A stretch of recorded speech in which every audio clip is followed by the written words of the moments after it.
નિષ્ણાત અંબાલાલ પટેલે પણ રાજ્યમાં ઠંડીનું જોર યથાવત રહેવાનું અનુમાન વ્યક્ત કર્યું।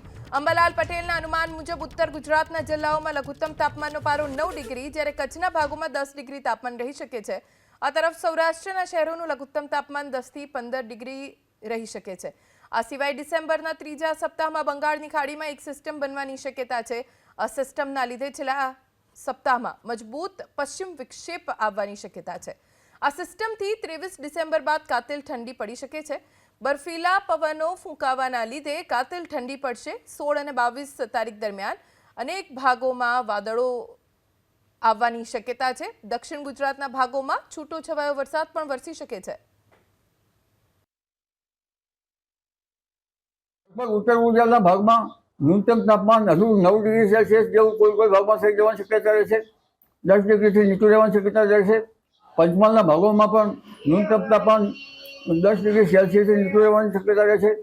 આ ઉપરાંત સાબરકાંઠાના ભાગમાં પણ ન્યૂનતમ તાપમાન 10 ડિગ્રી સેલ્સિયસથી ઓછું રહેવાની શક્યતા રહેશે અને કચ્છના ભાગોમાં પણ 10 ડિગ્રી સેલ્સિયસ મહત્તમ ઉષ્ણતામાં રહી શકે છે।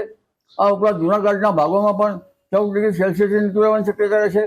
સુરતના ભાગોમાં પણ લગભગ 15-16 ડિગ્રી સેલ્સિયસથી વલસાડ વગેરે ભાગોમાં રહેવાની શક્યતા રહેશે। દ્વારકાના ભાગમાં ન્યૂનતમ તાપમાન 20 ડિગ્રી સેલ્સિયસ જેવું રહેવાની શક્યતા રહેશે। રાજકોટના ભાગમાં 15 ડિગ્રી સેલ્સિયસથી નીચું રહેવાની શક્યતા રહેશે। હજુ થોડી ઠંડી રહેશે, પરંતુ ઉત્તર ગુજરાતમાં તો લગભગ 15 ડિગ્રી સેલ્સિયસ જેવું ઉષ્ણતામાન ડિસેમ્બર માસ દરમિયાન પણ રહેવાની શક્યતા છે। પરંતુ મહત્તમ ઉષ્ણતામાનમાં વધારો થશે। તારીખ 17થી લગભગ મધ્ય ગુજરાતના ભાગમાં મહત્તમ ઉષ્ણતામાન 30 ડિગ્રી સેલ્સિયસ થઈ શકે છે। કોઈ ભાગમાં 31 ડિગ્રી સેલ્સિયસ જેવું થવાની શક્યતા રહેશે, જેમાં મહેસાણાના ભાગોમાં 26 ડિગ્રી સેલ્સિયસ કે ક્યારેક 27 ડિગ્રી સેલ્સિયસ રહેવાની શક્યતા રહેશે। અરબ સાગરમાં લગભગ તારીખ 16 થી 22 દરમિયાન સિસ્ટમ બનવાની શક્યતા રહેશે। બંગાળના ઉપસાગરમાં પણ તારીખ 16 થી લગભગ 23 કે 24 મે સિસ્ટમ બનવાની શક્યતા રહેશે અને આ સિસ્ટમ જે છે એ લગભગ દક્ષિણ ભારતના ભાગોમાં તામિલનાડુ વગેરે ભાગોમાં વરસાદ આપશે।